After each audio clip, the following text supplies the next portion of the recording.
Welcome, everyone. I'm Matt Helmer, the Managing Director at the Aspen Institute's Economic Opportunities Program, and it's my pleasure to welcome you to today's conversation, Community Benefits Agreements, a Tool for Creating Good Jobs.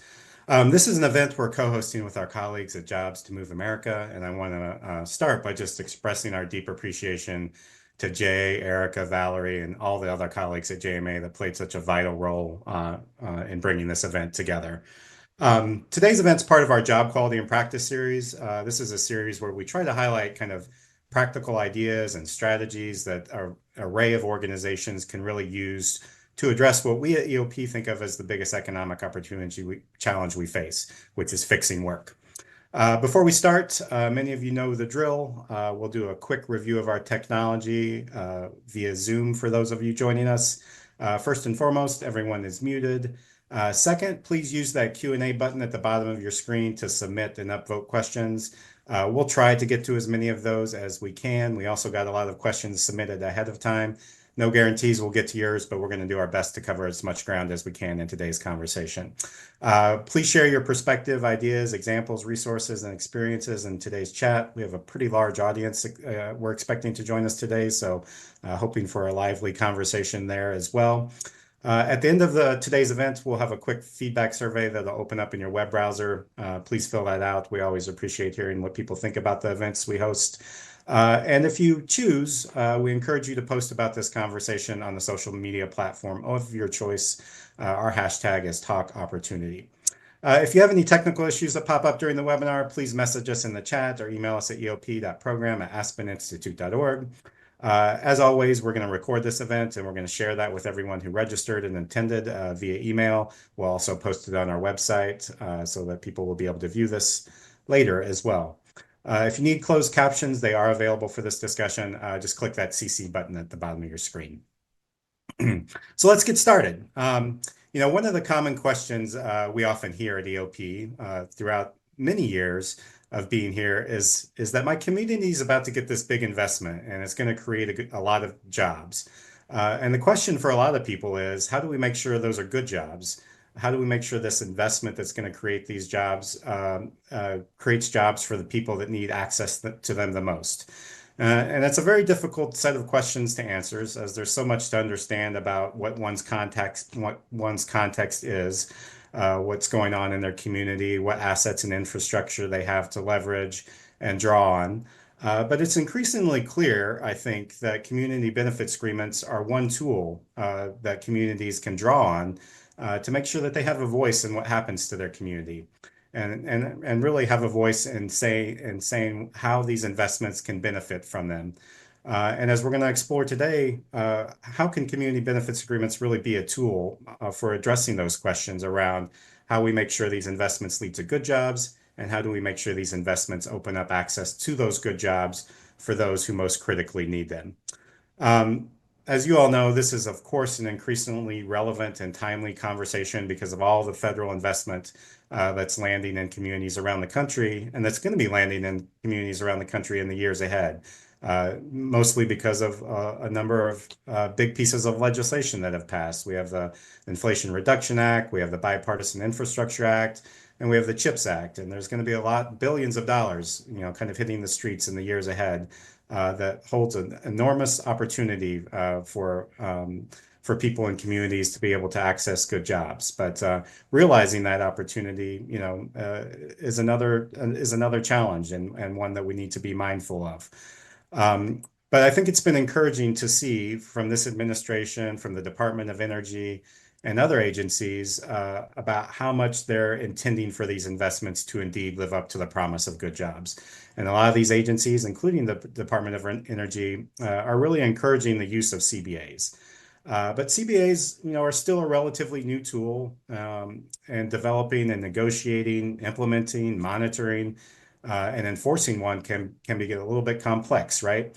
So that's what we're here to better understand today, is how does a CBA work and how can I use them in my own community to promote job quality and to make sure that my community really has a voice in making sure these investments pay off and pay off for the people that need them. So in today's event, we're going to hear first from Jay Mehta at Jobs to Move America. Jay leads the Community Benefit Agreement Resource Center for JMA, and is going to provide us a quick overview and introduce us to some tools that JMA has developed around CBAs. After Jay speaks for a few minutes, we're going to transition to the panel discussion about CBAs and really learn from our expert panel about how we can effectively design and use CBAs. So I'll introduce those folks in just a few minutes, but let me turn it over to Jay to get us started. Thanks, Jay, for being here. Thank you, Matt, for the introduction, and thank you to the Aspen Institute's Economic Opportunity Program for co-hosting this webinar. To my colleague, Erica Hime, and our extraordinary CBA thought partners, Amanda Woodrum from Reimagine Appalachia, and Grace Adcox from Data for Progress for joining us as well.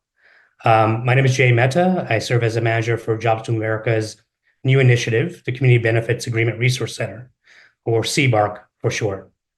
At JMA, we aim to harness the power of public spending to build partnerships between clean technology manufacturing companies and the workers and communities most impacted by the development of these facilities and the production of these facilities. We advocate and advance equitable family-sustaining job creation, expanded access to training for historically underrepresented groups, and long-term sustainable benefits for workers and their communities. We'd like to take a comprehensive approach to our work and have helped pioneer the successful use of community benefits agreements, or CBAs, to create high-quality, inclusive jobs in the manufacturing sector. With the launch of our new CBARC program, we aim to use our considerable experience in community benefits to serve several purposes, to engage with high-road clean tech companies and employers wishing to work with communities on CBAs, to facilitate conversations and negotiations between these companies and community and labor stakeholders, to educate, advise, and assist community organizations in developing and negotiating enforceable CBAs that really center community labor and the environment, to conduct research and act as a clearinghouse and resource library for CBA concepts, ideas, and best practices, and to organize community coalitions to collectively negotiate high-road agreements with companies that are open to this process. Right now, as Matt has mentioned, advocates and practitioners of community benefits are in the unique position. Federal agencies such as the Department of Energy have, for the first time, prioritized and required the development of community benefits plans for grant applications. In addition, multiple other state and local agencies and officials are thinking about similar kind of collaborative efforts to maximize the benefit of these public investments. If these are done right, these community benefit plans can become actionable and accountable community benefits agreements that can foster collaboration between a project developer, an operator, community, and labor, really promote sustainability and help to maximize the benefits to community workers and families as well as the companies, create recruitment, training, and pathways for a highly skilled and diverse workforce that's representative of the community, and reduce the likelihood of turnover and promote retention of a skilled and inclusive workforce. In addition to the webinar today, we're also proud to launch our CBARC website. It's cbarc.org, which will serve as a hub and a resource library for those seeking to learn more about CBAs. And in the coming weeks and months, we'll be growing our library to include more case studies, templates, best practices, and other resources to further develop community benefits and community benefits frameworks. Really excited for this work to come in and collaborating with so many amazing thought partners and stakeholders in this kind of community benefits arena. Today's panel will hopefully serve as informative and useful resource for those interested in learning more about CBAs and also those that are actively pursuing this community benefits work. Before I pass it back to Matt and our wonderful panel, I just also want to give a special thank you to JMA's generous philanthropic organizations and funders, including Build US, the Family and Workers Fund, and the Get Love Foundation that have allowed us to really develop, grow, maintain, and further our CBA and CBARC work. Thank you again, and I'll pass it back on to Matt. Great. Thanks so much, Jay. JMA is really a thought leader and a leading practitioner in this space. So I encourage you all to check out the great resources they have around CBAs. So let's dive in with our panel and let me introduce them. So joining us today, we have Amanda Woodrum, who's co-director of Reimagine Appalachia. We have Erica Ahime, Co-Executive Director at Jobs to Move America, and we have Grace Adcock, Senior Climate Strategist at Data for Progress. So I wanted to get started today and ask all of you just to introduce yourself and tell us a little bit about your organization. Maybe give us a reflection on, what you have seen as some of the benefits of CBAs. And let's not bury the lead too much. Let's give the audience out of the gate here kind of one practical tip or piece of advice you want them to walk away with in developing and implementing a CBA and how they should think about that. So Erica, let's start with you. Hey, so I'm Erica Iheme, co-executive director with Jobs to Move America. Actually, starting next week, I'll be moving into my new role as organizing director to help build out our thought practices around how do we actually organize to get to CBAs. But like Jay said, Jim is a national advocacy thought leader, grassroots organizing organization that focuses on using these tools to create good jobs in green manufacturing.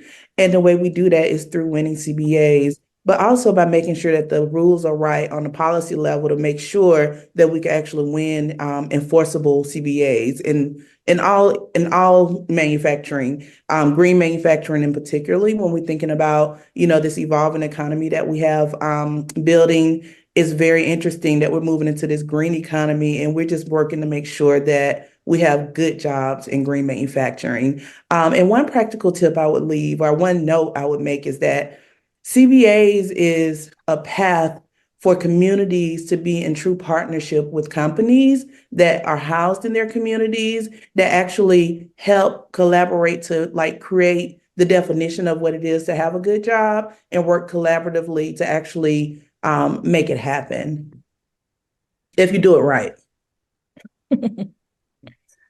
Thanks, Erica. Grace, let's turn to you next. Yeah, thank you so much for having me, Matt, and thank you to the Aspen Institute and to to Move America for having me here. My name is Grace Adcox, and I am the Senior Climate Strategist at Data for Progress. We are a think tank and polling firm that works to arm communities, advocates, policymakers, researchers, and other partners with data-backed insights from the surveys we field, focus groups we conduct, and policy research that we are doing.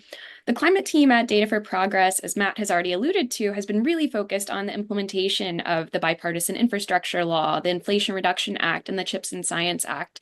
So as part of that, we've had this really transformational opportunity with the institution of community benefits plans to think about the role that community engagement and benefits can play in the deployment of the climate infrastructure that is necessary for us to respond to the climate crisis. And with that in mind, I think that just a couple of high-level insights that I would share, and Erica mentioned this, Jay's mentioned this, I think this will be a theme of the day. CBAs, when done right, can offer a means for inclusive participation, an opportunity for communities to express their concerns and needs surrounding some of these development projects and address environmental justice challenges, including through programs like Justice 40, while remedying bad paradigms of development, which I think Amanda might get into a little bit later, which is really where we saw community benefits plans emerge as a response to the broader community benefits movement and community benefits agreements that we started to see in the late 90s and early 2000s. If I could give one practical tip, I would say that the one thing that I'll caveat here is CBAs are only as strong as they are written to be. You need to have really legally binding, enforceable benefits for a CBA to work as intended, and that has come across in the research that we've been conducting on community benefits agreements as other types of mechanisms as well for community engagement and benefits. And I'm looking forward to sharing more about that later, but thank you again for the opportunity to be here. Great. And last but certainly not least, I'll turn it over to Amanda. And Amanda, in addition to some of those other questions I had, if you want to add anything about, where we are with this CBA movement and how we got to this point in time where the need for a CBA type of tool came from, that'd be great to add as additional context. Oh, I would love to do that. I am Amanda Woodrum. I'm the co-director of Reimagine Appalachia. We are a 4-state coalition focused on what we call the Ohio River Valley of Appalachia, but better known to most folks nationally as coal country. And we are working to create a sustainable, equitable economy in this region and really transform it Appalachia, our coal country, into leaders of the new clean economy. But we want to make sure that we're creating good union jobs and pathways out of poverty for disadvantaged communities in the process. And I think if there's one key takeaway that you need to come out of this with, that it would be, if you care about job access, if you care about job quality, if you care about community voice on publicly funded projects, then this is what you need to pay attention to. Community benefit agreements, community benefit policies are really how we break down the silos between economic and workforce development and create real pathways out of poverty into good union jobs. Great. Thank you, Amanda. Did you want me to add the historical context, or I can throw Yeah, go for it. Yeah, let's add that in the mix here too. So I like to put where we are at in what I call the community benefit movement in context, and that it really started with community benefit agreements as a coalition of broad stakeholders reacted to bad economic development practices, what some folks might call low road economic development, but certainly not worker and community centered.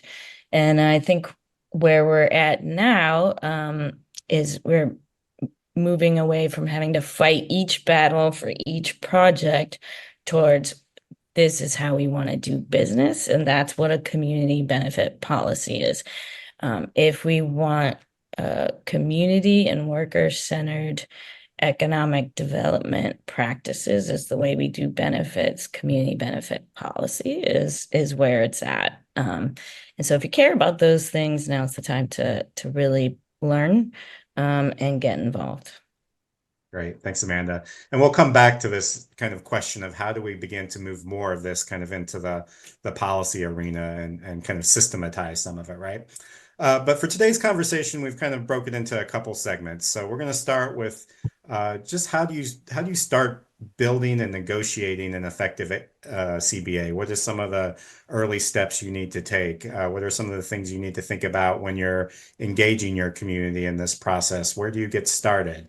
And then we're going to turn to thinking about how we actually think about implementing a CBA, monitoring and enforcing it. But for this first segment, I've asked our great speakers here to think about those early stages of a CBA and some of the things they've learned along the way.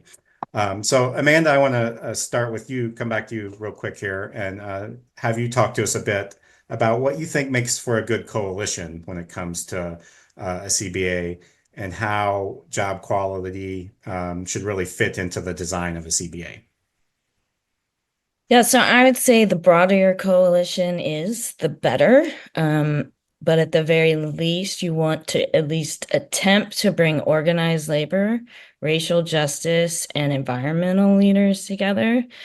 Because if they're all on the same page, you're a long way towards where you need to go to actually make it work and make it happen. And the key really is that you're making sure those diverse stakeholders are at the table, but then finding the real win for each stakeholders. So they're not just, so you're not just making a bad project less bad, but making a good project even better. And folks are actually excited about what's in there, and they become key allies in actually making the project happen. And so there's certain provisions that we know from experience that folks care about from each of those key stakeholder categories. And that's where we can think about staple provisions. For instance, job quality, like organized labor is going to want to see job quality. Who doesn't want to make sure the jobs that we create, especially with our taxpayer dollars, are good jobs? So that's a key piece of it. And of course, that's going to get your organized labor folks excited. Racial justice, key thing that these groups often want to see is access to the jobs for disadvantaged communities. So things like on-the-job training opportunities for apprentices and pre-apprentices. Environment and environmental groups want, input on the project design and make sure that what the project comes up with or doesn't create any environmental harms and can actually be beneficial to the environment. So these are like the key things you need to be thinking about, that if you do them, folks are just actually excited about the projects. Could you maybe elaborate just a little bit more on kind of the job quality staples? Like, what are the kind of the menu of things you're thinking about when you're building job quality into a CBA? Sure. The gold standard for job quality is the use of a project labor agreement, particularly for construction projects. And that's essentially a collective bargaining agreement for the duration of a contract. You'll want to see labor standards, safety standards, job standards, living wages.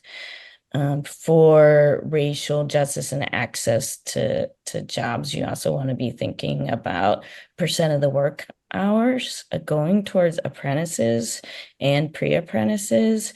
And you want to be thinking about a percent of those hours, perhaps like half of the, say if you 25% are local hire, that half of those come from disadvantaged communities. And how do you define disadvantaged communities? And you want to be thinking about things like the targeted hiring process to make that work. Great. Thanks for that extra little bit. Erica, let's dive into some of JMA's work, maybe in Alabama, through a little bit of a case study, maybe. What have you learned about in Alabama, kind of laying the groundwork for building and maintaining a successful campaign and coalition to really get to a successful CBA? Yeah, I mean, it's true, Alabama does hold the largest plant for the company New Flyer in Carfair, which were, NFI group companies. It was really a national effort. So Alabama was about like ground zero where a lot of the coalition building and stuff happened, but it was really a national effort that, took teams all over the country. I didn't mention it before, but JMA have teams in, at that time it was California, Illinois, New York, and Alabama, and we've expanded beyond that. But the thing is really stepping back before we even talk about organizing and talking about community building is like understanding the right opportunity and looking at a set of criteria that help define like what is a valuable opportunity. So, how much of their product is being purchased by public spending? What are the biggest markets that their products are being sold in? Are they companies that are receiving public subsidies from local governments to move their businesses there? Like the research component is one that could be slept on if you're not careful. And it's really important to be lifted up and considered because you can't even start building, a campaign for community benefits agreements if the right opportunity doesn't present itself. So first, understanding the opportunity. But second, once you do that, going into the community and finding people from that community to start organizing themselves. So, as JMA, like what we do is we hire locally homegrown people to actually go out and organize the communities in that area to actually get to a community benefits agreement. Once you get to that place of getting the coalition, kind of established and framed out, it's important to start thinking about like, what's the story that needs to be understood? What is it that the community is struggling with? So for the Alabama case study, Alabama A&M University led a Southern Manufacturers Report, which created a data set that never existed before that actually polled members of the community and plant workers within, these automobile and manufacturing companies across Alabama and actually produced a report that talks about quality of life in those communities, but also within those plants to just kind of give the coalition, but also the public a good understanding of like, what is it like to be a Southern manufacturing worker? There was a second part of that series that came out of a joint project between Alabama A&M and Jackson State that had a larger lens that looked at both Mississippi and Alabama communities and manufacturing workers. And that right there is what gives you the opportunity to start defining the narrative that needs to be told It helps the coalition understand what are the issues and struggles that they want to see resolved. And it also sets the tone for what it is to be negotiated about once you get to a place of getting a community benefits agreement. So once you actually get that coalition framed out and start organizing them, I think Amanda just mentioned something like this. You want to go a very diverse, comprehensive collective that includes, like for the Alabama Coalition, those environmental groups, faith groups, civil rights groups, labor worked hand in hand at the table with us. Environmental groups all working collectively. And the common goal was good jobs for Alabama manufacturing workers. And for this particular case, it was to get a CBA in the Anniston area, but also nationally for NFI workers. And that's what we were able to accomplish. But then also the workers play a key part, because you can't really talk about good jobs until the worker have an opportunity to voice what it means to be a good job, what are the challenges and struggles they face, but also what would be the ideal situation for them. And so really engaging the workers in the process is pretty critical. And that's very early on in the process. So that's why we don't even approach CBA campaigns without, our labor support, our partnership with our labor partners who work hand in hand to be able to move these efforts forward, because ultimately we want to see these green manufacturing jobs be good jobs, but also good unionized jobs. And once you get all of those pieces together, and I didn't even mention the policy piece, but I'm sure, my sisters on the panel are going to talk a lot about the policy, but JMA, we spent a lot of time thinking about getting those rules right, because without the rules being right, I mentioned it earlier, if the rules ain't right, it's really hard to kind of set the conditions to be able to get a real CBA set up and actually implement it. But also thinking about the legal strategies that could kind of parallel this whole process that's always happening throughout this movement of getting to a community benefits agreement. So it's not just as simple as a community calling the employer, sitting them in the middle of the room and say, hey, we want a CBA and we want all these things. It is a really strategic, thoughtful process that includes a lot of partners, including our partners in philanthropy and individual givers. We work with them as thought partners because they're investing into an idea that we believe that we could actually move, and they actually work hand in hand.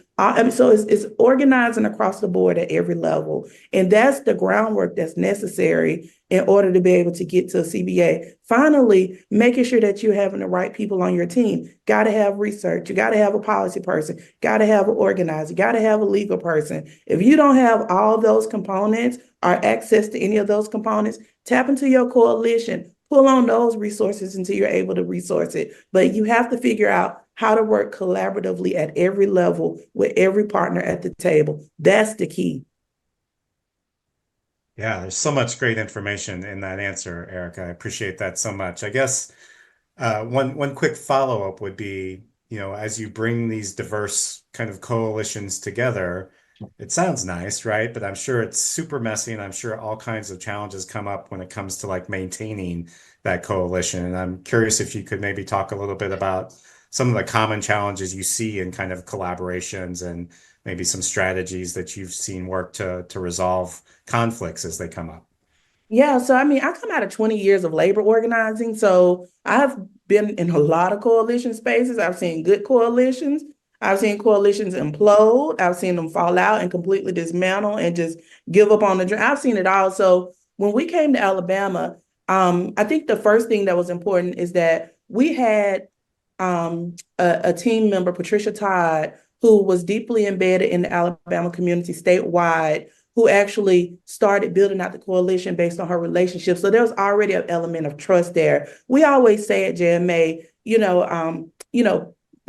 progress move at the speed of trust. And if there's trust, you're able to progress the movement together, but also creating a culture of norms where we're able to be transparent with each other. We're able to have hard conversations. We have a culture of having courageous conversations. When somebody do something that's kind of weird or foul, like we talk about it immediately. We don't pull, we work through challenges together. Fortunately, in Alabama, there was such an appetite for us to be able to do this kind of work together. We typically aligned on quite a few things. And when there were tense moments, we would just have a conversation about it, figure out a plan, and move on. And I think that we kept the goal in front of everything. Ego and pride have no space when you have a goal as big as what we had. And that's what kept us moving forward. And so being able to communicate, being able to have those hard conversations, being able to always take people back to, but why are we here? Because if you lose focus of that,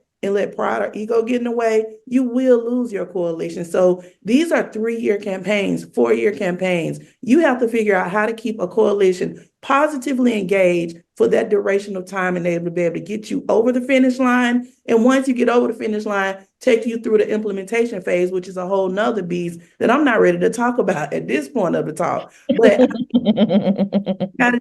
you got to be able to talk about what matters, but setting group norms and realizing who's your folks and who's not your folks, because sometimes there's some people that's not appropriate to sit at the table.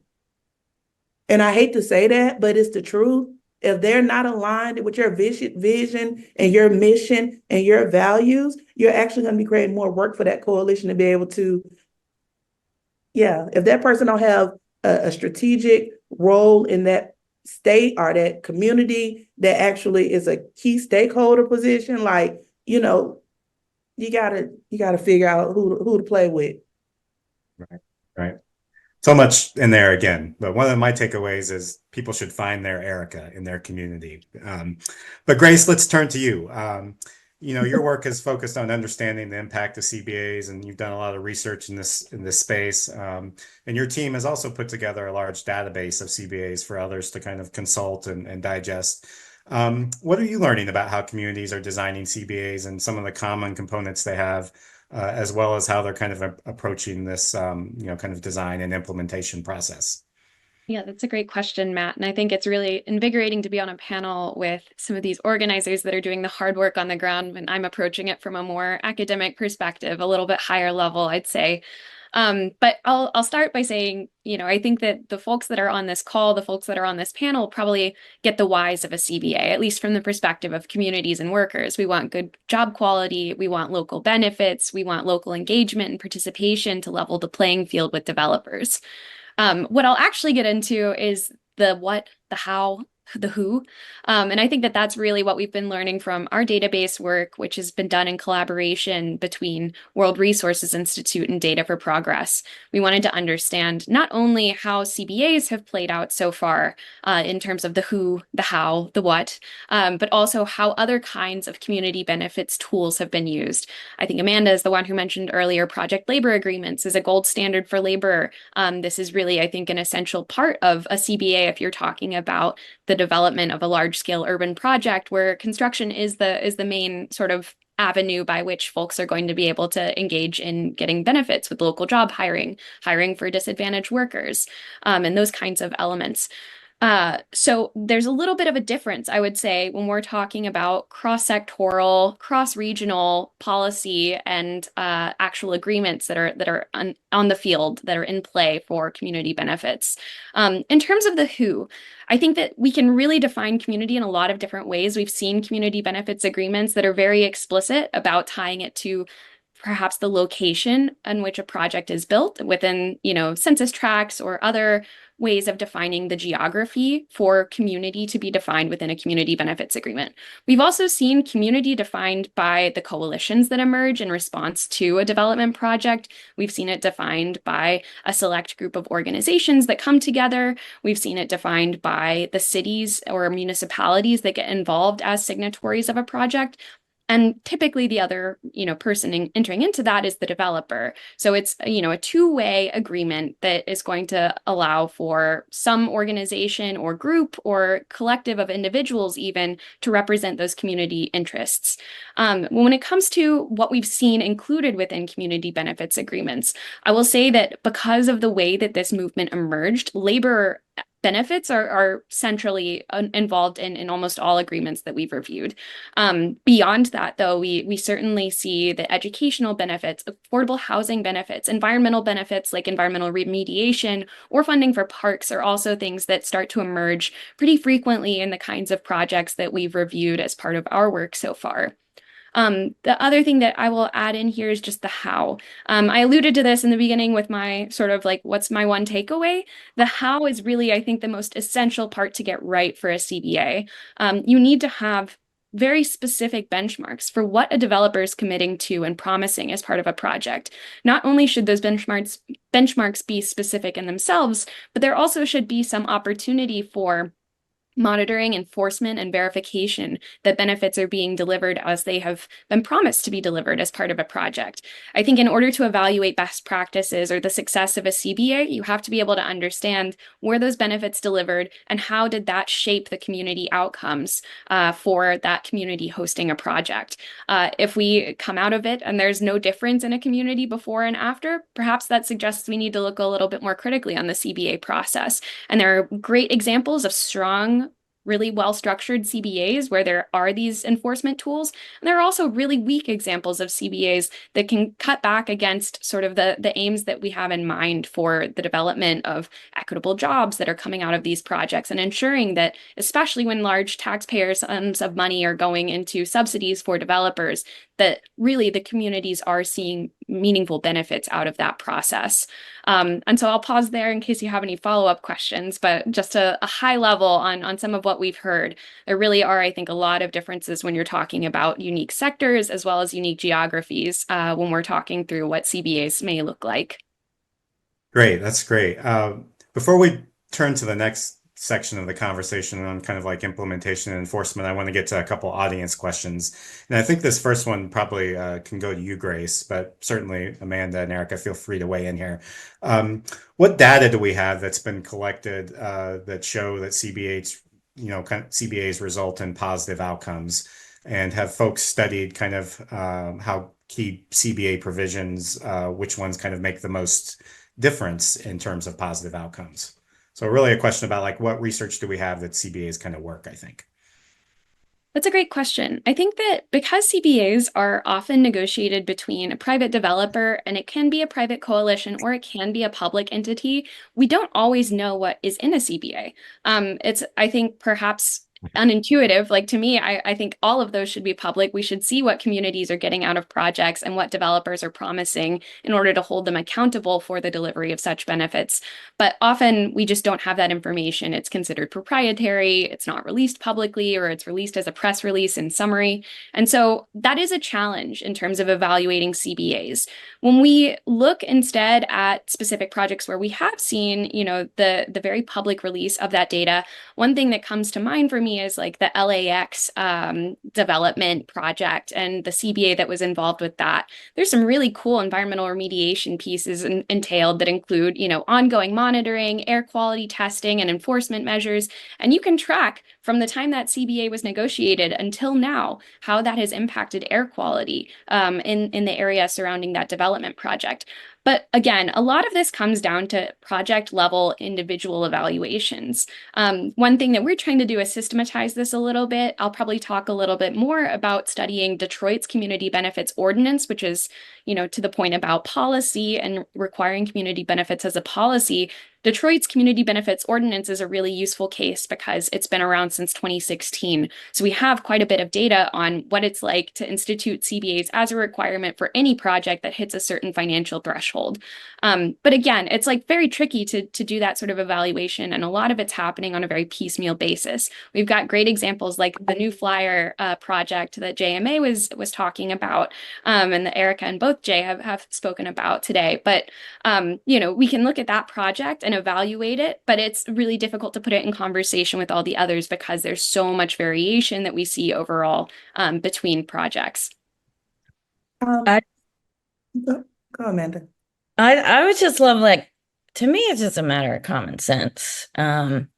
We all know that you get what you pay for, except we don't seem to realize that applies to construction and how we use our taxpayer dollars. The community benefit movement was a reaction to low bid contracting practices, which resulted in low wage work, often bringing in workers from out of state, or at least out of the community. Lack of safety on site, as well as shoddy building practices, and all of those things have economic implications. Low wage leads to high poverty, that costs the community. Shoddy building practices you're gonna waste energy. You're gonna have to do more remediation because the building's gonna start falling apart.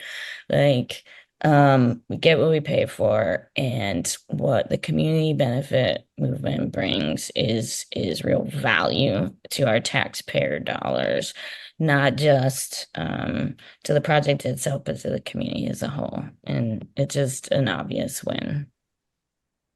Erica, you were going to jump in. Go ahead. Yeah. I mean, for me, like during my tenure as co-ED, I was thinking a lot about like the impact of CBAs in manufacturing spaces. So we know that a lot of the companies that we look at are in low income areas, are probably rural areas, urban areas, high unemployment rates or underemployment is a issue in these communities. And so one thing that, and it's actually housed in the CBARC Center, we're developing a impact assessment to look at wages over time, like who, the surveys that are collected during the manufacturing studies, like, it's asking people like, what is their wages? What were they making? What are they currently making, and just being in the real world as a citizen in the community. But then, each CBA has a pipeline, where we're actually identify marginalized citizens in the community and actually putting them in the pipeline to get them into these plants. And it's not just with New Flyer, it's with, BYD, all, the companies that we've worked with, Proterra, like they all had an opportunity to do workforce development, recruitment, and, pre-apprenticeship pipeline, moving them into the system. So obviously, if you were unemployed or underemployed before you actually got a CBA, then you got into that pipeline. Once you get into that pipeline, manufacturing jobs traditionally pay more. Not that more is great or good, but it's actually more than the average worker in that area. So then we look at what that looks like when they first start in the pipeline, and then their matriculation process once they get certifications, apprenticeship programs, but also once they form their union, because these workers are not ratifying a union contract without a raise in it. So what does those wages look like? And then those wages are actually committed over a period of time. So just looking at the series of time, and ideally what had happened, 10 years from now, we'll be able to look at the census and look at those census blocks and say, okay, the average worker in this community made this much money, but because of the work that we did with CBAs and manufacturing, because you're also raising the standards. If this company partner and become a CBA partnership and they get the best workforce, everybody's going to want to work there because their jobs are going to be better. So it's going to actually raise the standards of that community. And you can actually look at the impact over time economically of what that would look like. So I think right now, I like when Amanda says CBA movement. Like one of the parts of the CBA movement that I feel like we're moving into now is really trying to identify the opportunities to actually collect empirical data to look at impact of these CBAs. And so that's what we need to start thinking about. What are the questions that we could be asking, and where can we actually find the data, or what tools can we use to actually create the data sources to be able to start telling these stories over time, because impact matters. I want to be able to look back 10 years from now and say, I sacrificed all these years of my time to win CBAs so that we could see this go from this to that. Like, I want to see the evidence. Right, right. Well, I want to get to one more audience question, because I think this one came up in some of the pre-submitted questions, and it's one that I think is on a lot of people's minds too. Childcare is a huge barrier for so many people in the United States today when it comes to juggling that responsibility with work. And there's some questions of whether any childcare components have been negotiated into a CBA. So that's one piece of it. And I think the other kind of thread to this is related to transportation. A lot of these, investments that are coming down the road are going to be, building facilities and manufacturing facilities and whatnot in locations that may be are quite a distance from people who really need those jobs. Have you all seen any transportation benefits negotiated in CBAs? So kind of twofold, childcare and transportation. Have you seen those come up in terms of CBAs?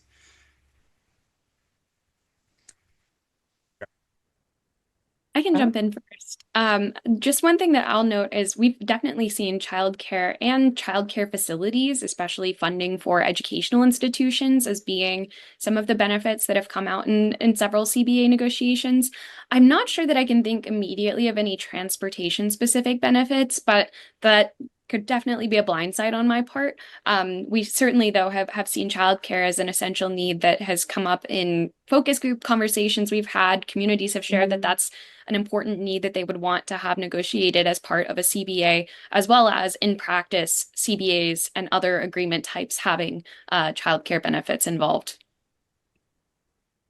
And I would say that's the dream, right? Like to be able to negotiate those types of, because wraparound services are so critical to getting the chronically unemployed and underemployed to be able to even get a leg to stand on to even get into the workplace. I think that's the big limitation. So when the opportunities do present themselves, people fall short because they can't get to work or they can't get their kids, they don't have child care for their kids, or like those types of limitations do come up. I can say, I'm not going to name the company, but when we were doing community negotiations, one of the coalition members, one of the suggestions from the coalition to be negotiated on was, this company make buses, so let's put buses in the community and let them get people back and forth to work. But basically the way we mitigate that, trying to figure out how to get the wraparound services, to the workers that are going into the pre-apprenticeship program is we have a workforce development coordinator that work with community groups that actually do direct services and actually provide those types of resources.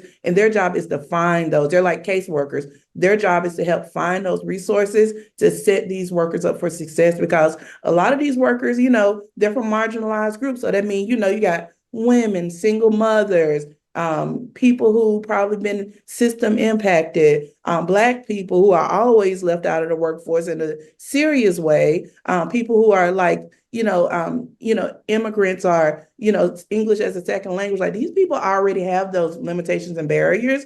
And it's, like we would like to be able to get to a point where we're negotiating CBAs that actually take on these things. But one of our things with JMA is we try not to take any economics from the company. We try not to take any money from the company. It's really about a community partnership and the company partnership and finding the resources that's already established to be able to make things move forward, because we got to work together to get it done. Amanda, did you want to weigh in on this one? I would love to. I think those are really important components of breaking down the barriers to employment that can, in fact, be addressed through community benefits. I think it's, two of the most important pieces of a good community benefit agreement or community benefit policy revolve around making sure there's access to the jobs created. Ensuring, for instance, that public transportation stops at the job site shows up in a lot of different community benefit agreements, and it should be a policy. Like we have to stop building stuff where workers can't get to it. And with childcare, there's actually a recent agreement that I think the steelworkers helped negotiate, and I want to say the company is Constellium. That I just learned about this, but they negotiated a childcare center in their community benefit agreement. And so, yeah, I think those are two very important components of a larger whole, with a focus on access to the jobs for disadvantaged communities. Great, super helpful.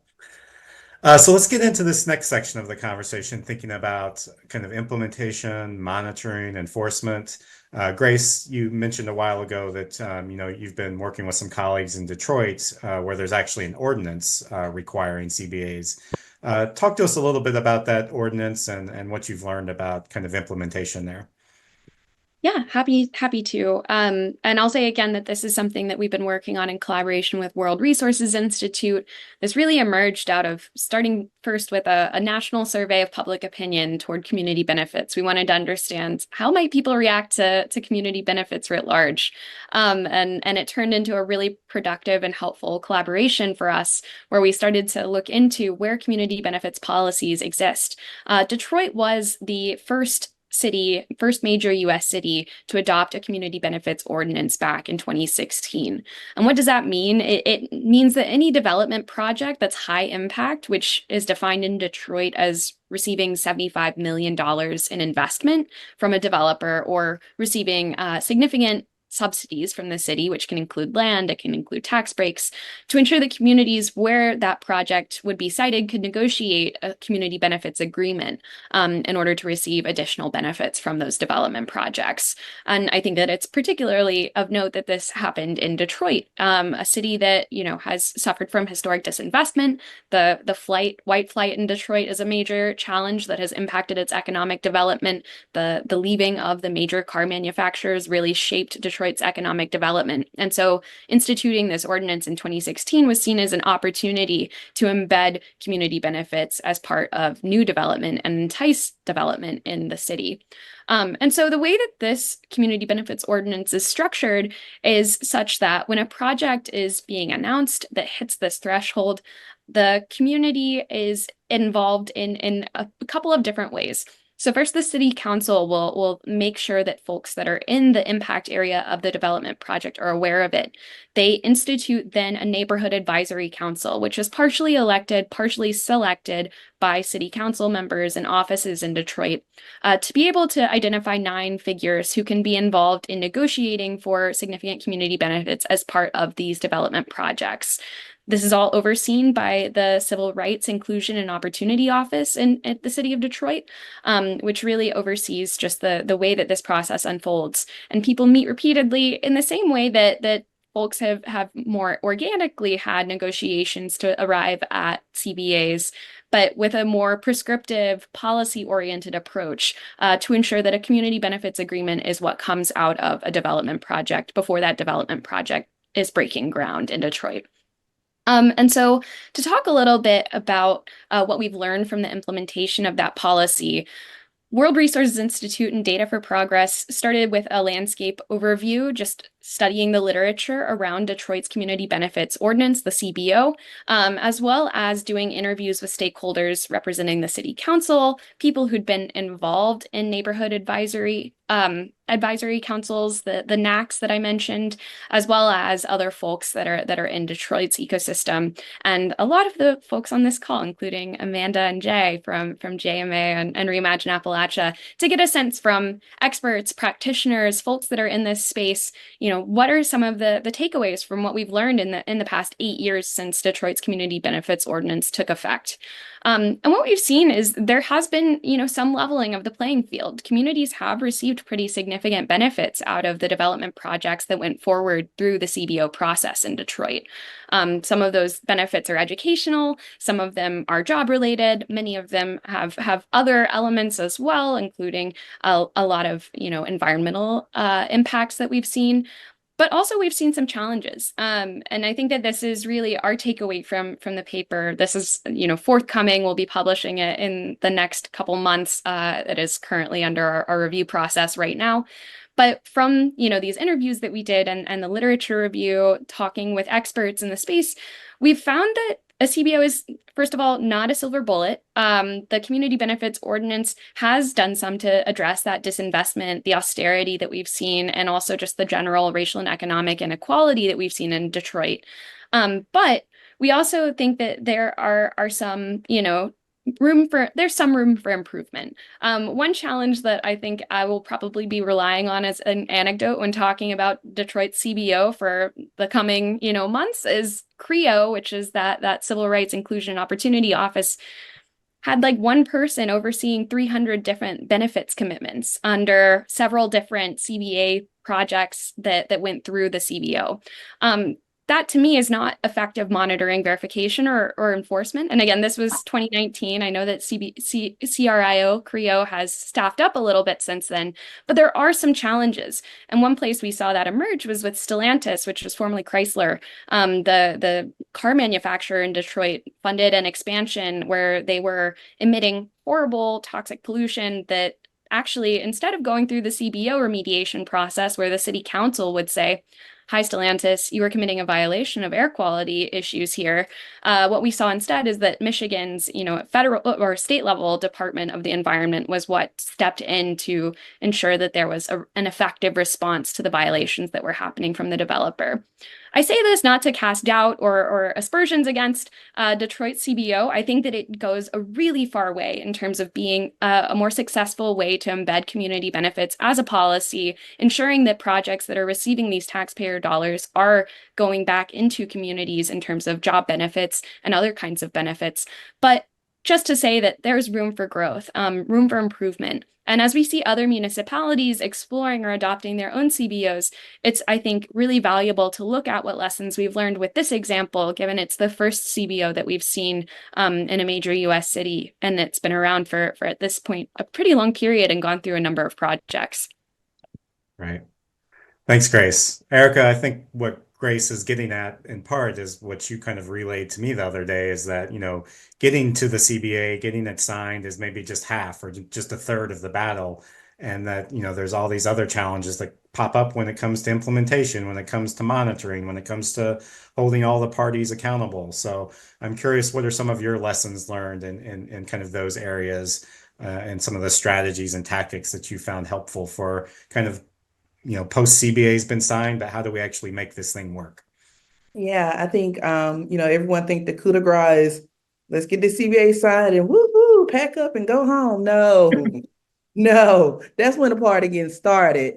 So I think really making sure that your coalition is negotiating a CBA that's actually practical, that has tangible elements that could be achievable and accomplished in a real pragmatic way. Making sure that you're seeking those things that can actually resolve the challenges of the community, but also benefit the employer. So just first putting that on the front end, because you don't want to get a pie in the sky CBA that's gonna end up looking real pretty on paper and then end up on somebody's bookshelf collecting dust. Like that is not what we need. So the implementation really is critical because that CBA also has to have teeth, which means it's enforceable. Our CBAs are held together by arbitration. So just as our coalition partner and JMA is held accountable to the employer to hold our end of the agreement, the employer is held accountable to us to hold our end of the agreement. So because of the nature of the relationship of this contract, we all take it very seriously. And so what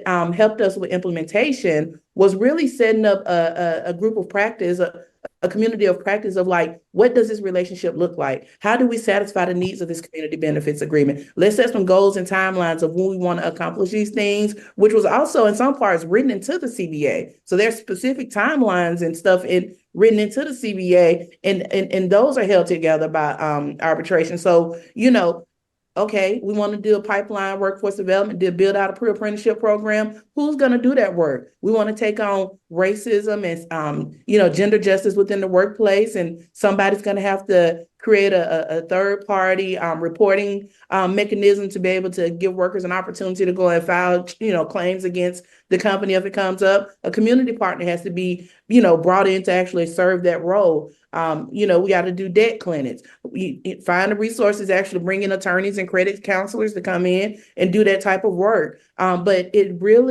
the thing that really made it work was having regularly set scheduled meetings with the company to talk about the progress of these goals. Our CBAs have very specific metrics for hiring marginalized communities, 45%. Are they hitting those metrics? 20% of all promotions has to be from marginalized communities. Are we hitting those marks? How do we maneuver to actually get to that point? So, I mean, the Southern team that I'm current director now, Will Tucker, him and his team was meeting with New Flyer every week. I was meeting with them every quarter because that's when they would bringing their top leadership to hear the progress of those goals that was set. And, New Flyer's done good exceeding their goals because of that. But the implementation is critical. Like we had to staff up to be able to, make sure that we have community organizers out there, finding the people to actually put into the pipeline, having a workforce development coordinator, working with the community to get them prepared to go and work into that job site, working with the community colleges to set up credential programs for manufacturing workers so they can have credits to go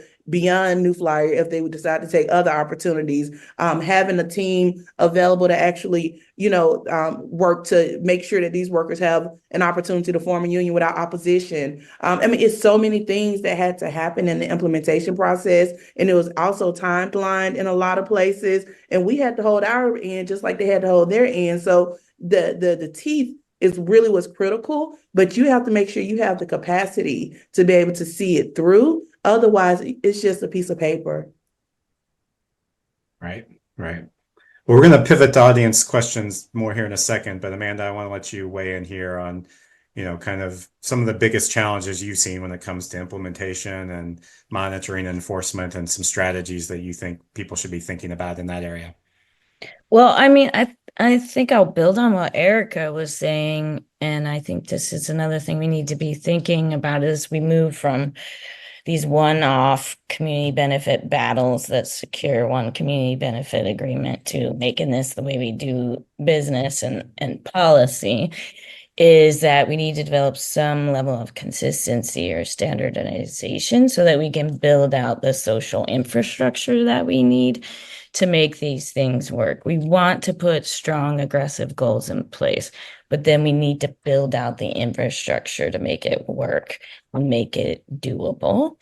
And so this is where something like you want consistency in job quality, like maybe every single project has a percent of work hours that go towards to workers from high poverty census tracts.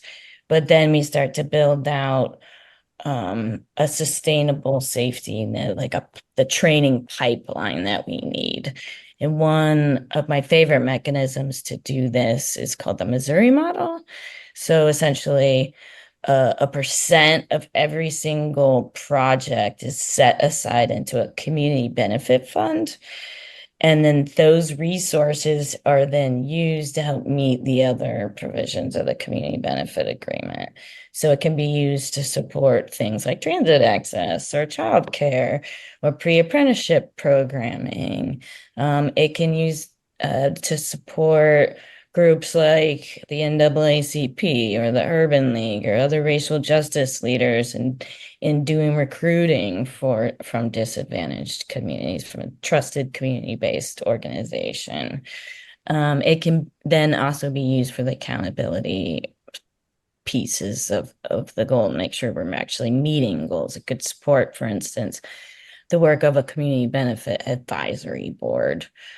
And that board is funded in a sustainable way through this, 0.5% on every single project.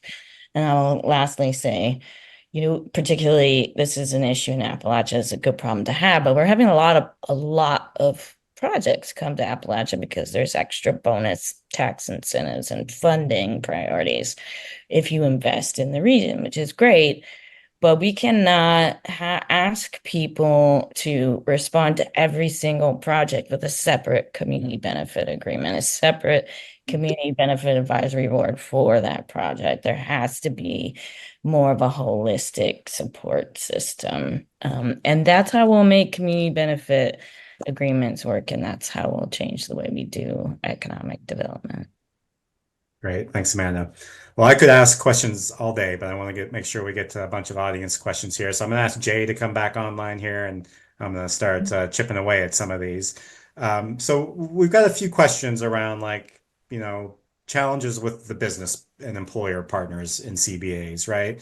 I think at the very least, there's oftentimes a lot of fear from employers, developers, and businesses about these type of agreements, if not outright resistance, right? So a question for anybody who really wants to weigh in.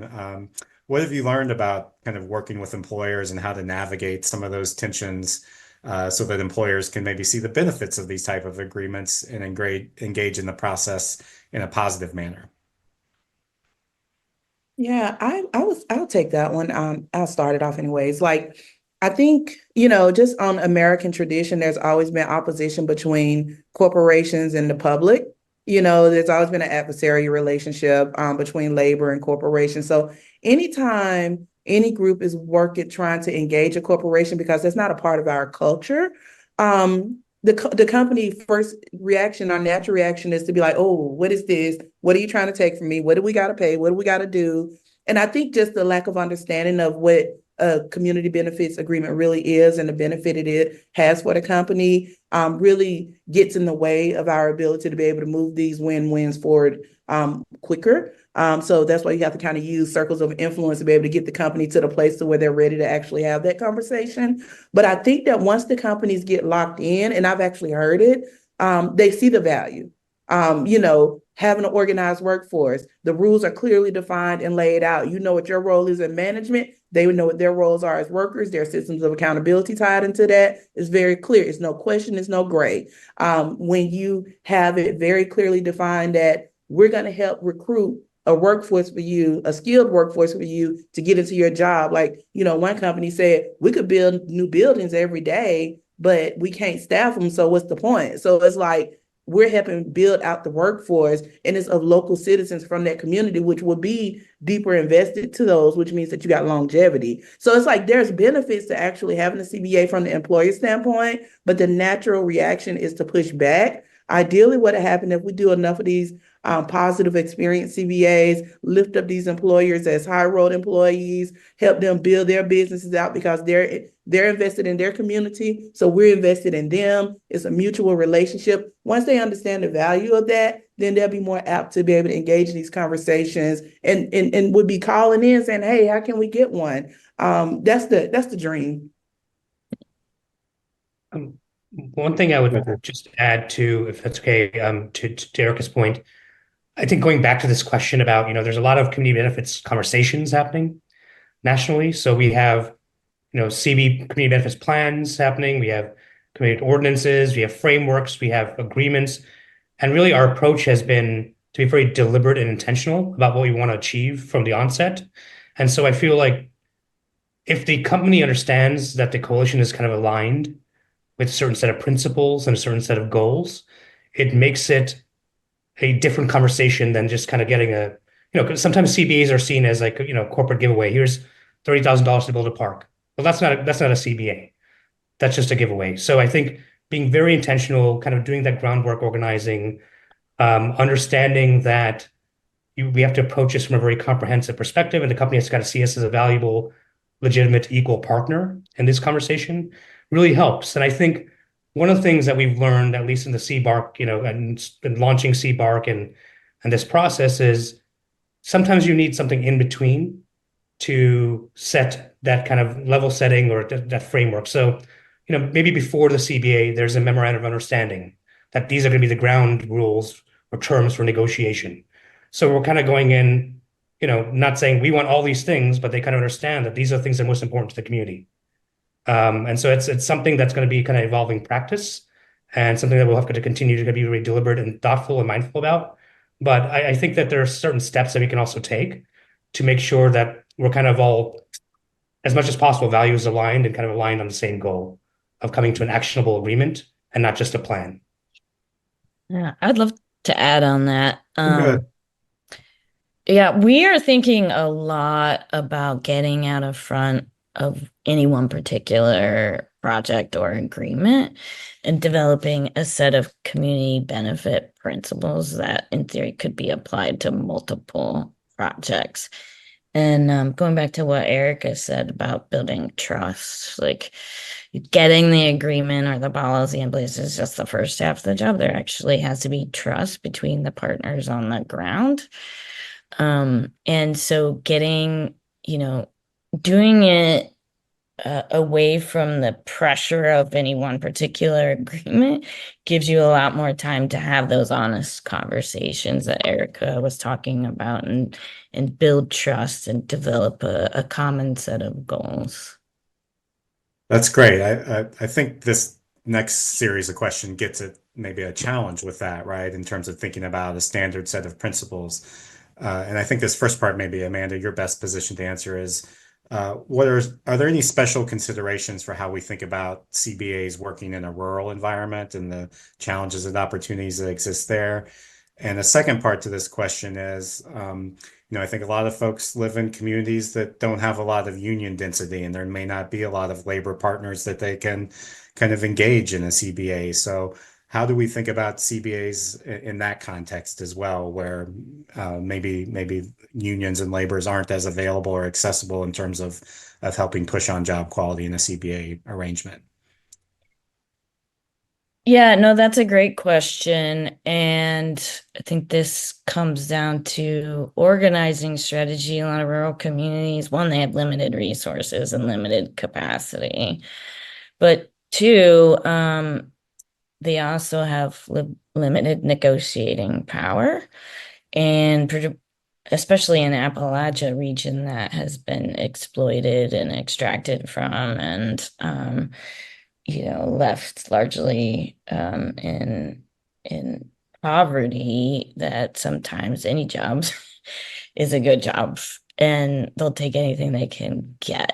And so part of the organizing strategy is getting people together and creating collective leverage, not just for one community, but across communities, and so a regional approach. And that's our take on it. And part of what we want to do with developing this set of community benefit principles is make it more regional so that any one developer can't just shop around and find the least, pushback.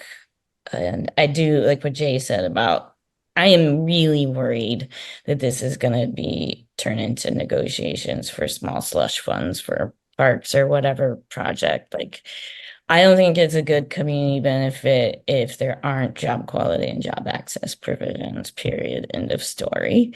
So that's got to be a part of it. And I do think that you can, like, there are groups, like organizations that have relationships with labor, they have relationships with racial justice, and they have relationships with environment. And they're the folks that really should be, those trusted entities should be in the middle of this and bringing folks together, even if you have to make the region a little bit bigger.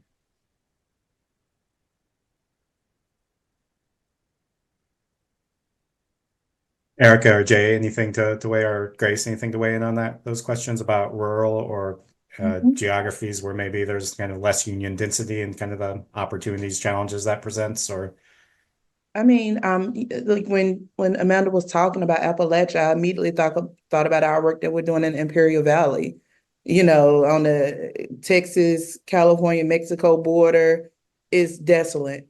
And, you're driving 120 miles before you see the first town, like in the middle of the desert, in the middle of nowhere, but has workers in communities that would greatly benefit from unionized jobs, greatly benefit from CBAs. I think every household needs to have two CBAs, a community benefits agreement and a collective bargaining agreement, period. That's the only way we're going to change this workforce. But I think that,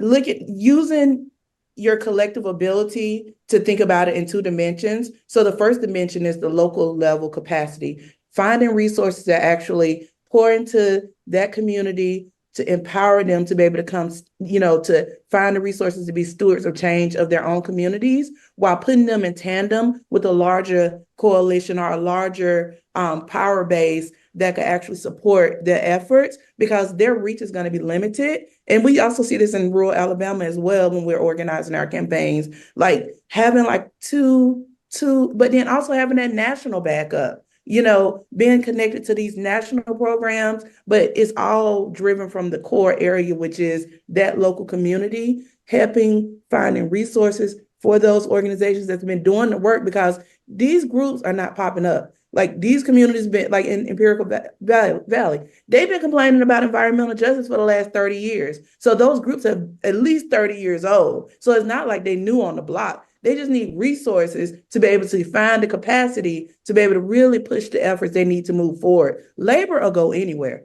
Labor is everywhere. We just have to give them a spring to drink from. If there's a spring to drink from and they understand, labor will show up. And we just have to create the opportunity and the conditions, and then have the national and the statewide and the regional conversations happening to back up these rural communities, because ultimately we have to pool resources to get these deeply impoverished areas over the finish line quite a bit.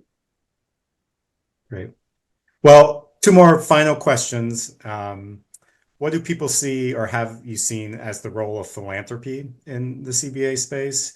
And another question, we have a large workforce development audience, and we've touched on that a bit today. Where do workforce development WIBs, community colleges come into this process, and what kind of roles do they play? So I'll open that up, both of those up to anyone who wants to respond there. Well, first of all, we're thinking a lot about potential best practices for community foundations, but obviously they can help like launch the local community benefit fund that then can be used to build out the various pieces and parts you need for that social infrastructure. Every community really needs a community benefit coalition. And somebody's got to coordinate that, and that somebody needs to be trusted by a broad set of stakeholders. And that work is not free. Coordination is a job. So we're gonna need resources to support the building of community benefit coalitions, enforcement, accountability, research, all those things to get started. And that'll help set the stage for really strong community benefit agreements and policies. And with boards, I mean, we talked a lot about in community colleges, we talked about a lot about pre-apprenticeship and on-the-job training opportunities. I think there's a huge opportunity to connect the dots between workforce supports and actual job opportunities and actual training opportunities. And I feel strongly that those entities really need to be an important component of this work. I want to say, I got four things actually, and this is kind of like some principles I've been shaping out. Like, thank God, our philanthropic partners and individual donors have just been excellent partners. We call them partners because we are partners and collaborators in work. The first thing, I know we got to go. The first thing is, it benefits the local organizations for you not to come in and put your expectations on what you want us to do, but trust that we have a plan and that we know the path to get there, and invest in our vision and our path. So that would create a space where we actually get there quicker instead of being sidetracked by these projects that's just to get a paper chase. That doesn't benefit nobody. The second thing is invest in the local organizations that are doing the work. Be curious on what's happening on the ground. Find out who are the local groups that's been doing the work all these years, not just the big leagues, not the ones that's popular, not the ones that's being put on all the platforms, but who are the ones they're partnering with? The big leagues, who are they partnering with on the ground? Find out who those are and invest in them. Our funding partners have been doing a really good job investigating the local areas around Alabama, Mississippi, and figuring out who else need resources, because the truth is we can't do it without the collective. The third thing is really creating opportunities to put the work in front of other philanthropy. Philanthropy talk with each other all the time. They're meeting together all the time. Take an hour, pull together a talking session like this. You bring out a few community groups that's focusing on this thing that this group might be interested in. Let them talk about their work, showcase them, and go about your business, and then let it go where it go. And then finally, the last thing is figure out a way to touch the ground. Like, go to that place. Go to that place. Don't just be 30,000 feet up in the air. Go to that place and see what it feels like, look like, and that'll help you become an advocate for the work. Because I'm seeing that philanthropy, they really have their own organizing network. Be an organizer for what it is you believe in. And if you believe in CBAs and you actually see it in practice, go and advocate to other philanthropists. Go out and tell them what it's about. Share the ministry. That's a great point to end on. So much great information and advice and tips today. I know we didn't get to everything. We're really going to maybe have to have a part 2 for this one, seriously. But thank you, Erica. Thanks, Jay, Amanda, Grace. Thank you so much for being here, sharing your perspective and expertise, and for all the work you do. And thanks to our audience for the great questions and engagement in the chat. Sorry we didn't get to them all. I tried to get to as many as possible. But you have your resources right here on the screen in front of you with these organizations and these experts. I'm sure they welcome you to reach out anytime. In the meantime, get ready to join us at 2 o'clock Eastern on November 20th for Workplace Democracy, Sharing Power and Decision-Making at Work. That's our next public event. Thank you again to our colleagues at Jobs to Move America for their incredible partnership on this, and to our wonderful team at the Economic Opportunities Program for helping pull today's event together, including Tony, Nora, Francis, Maureen, Liba, Merritt, many others. And thank you to our colleagues at Architects for their great production of today's event. We'll see you next time. Thanks again.